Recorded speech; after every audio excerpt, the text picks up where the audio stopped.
पूर्व केंद्रीय मंत्री एवं हमीरपुर लोकसभा क्षेत्र से सांसद अनुराग सिंह ठाकुर ने शुक्रवार को उन्ना में पत्रकारों से बातचीत करते हुए हिमाचल प्रदेश की कांग्रेस सरकार पर तीखा हमला बोला। उन्होंने कहा कि प्रदेश में कांग्रेस का कुनबा पूरी तरह बिखरा हुआ है और सरकार में मंत्रियों, अधिकारियों व कर्मचारियों के बीच तालमेल का गंभीर अभाव दिखाई दे रहा है, जो हिमाचल के हित में नहीं है। अनुराग सिंह ठाकुर ने कहा कि कांग्रेस सरकार बनने के बाद से हर वर्ष प्रदेश किसी न किसी आपदा की चपेट में आया है, लेकिन सरकार राहत एवं बचाव कार्यों में पूरी तरह विफल साबित हुई है। प्रदेश की कानून व्यवस्था बदहाल है, लेकिन सरकार हाथ पे हाथ धरे बैठी है।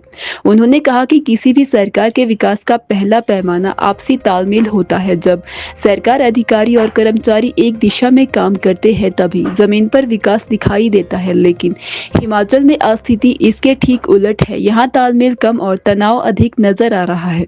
अनुराग सिंह ठाकुर ने कहा कि मंत्रियों की आपसी लड़ाई, बेचैनी और तनाव के पीछे सरकार के गलत फैसले जिम्मेदार है।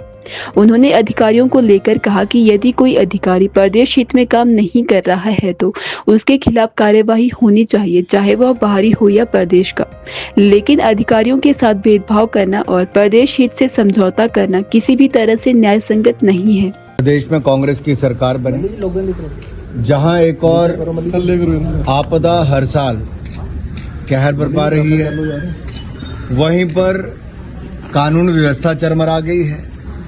जहां एक और राजनीतिज्ञों में और अधिकारियों में, कर्मचारियों में तालमेल बेहतर होना चाहिए ताकि जमीन पर बदलाव आ सके, लोगों की भलाई के काम हो सके। वो तालमेल कम, तनाव ज्यादा दिखता है और सरकार के कामकाज पर बड़े प्रश्न चिन्ह सरकार के ही मंत्री उठा रहे हैं। क्या ये तनाव एक बड़ी बिखरावट की ओर कांग्रेस को और इस सरकार को लेकर जाएगा? क्या ये तनाव प्रदेश के रुके कामकाज को और ठप करके दिखाएगा? क्या ये तनाव हिमाचल को और बड़े कर्ज में डुबाएगा? क्या ये तनाव मुख्यमंत्री और मंत्रियों के बीच में ऐसे ही बढ़ता जाएगा?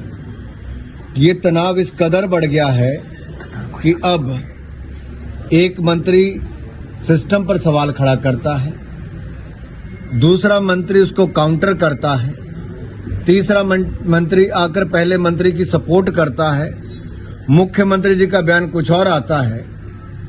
इतना बिखरा हुआ कुनबा आज तक किसी सरकार में नहीं दिखा और ये कहीं ना कहीं एक बड़े